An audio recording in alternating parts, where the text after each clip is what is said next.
Hello. GL.iNet router.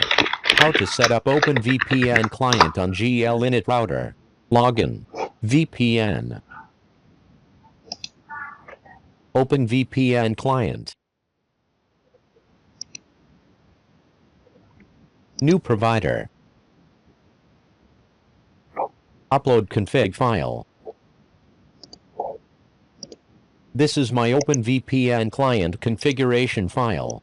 I use it to connect to the virtual private network server.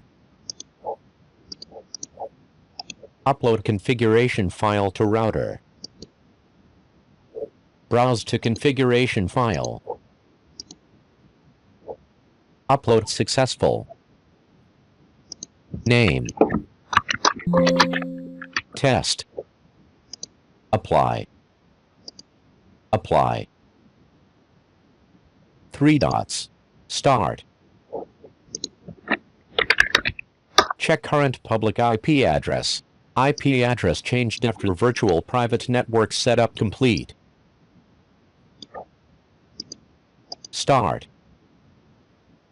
VPN dashboard. Connected.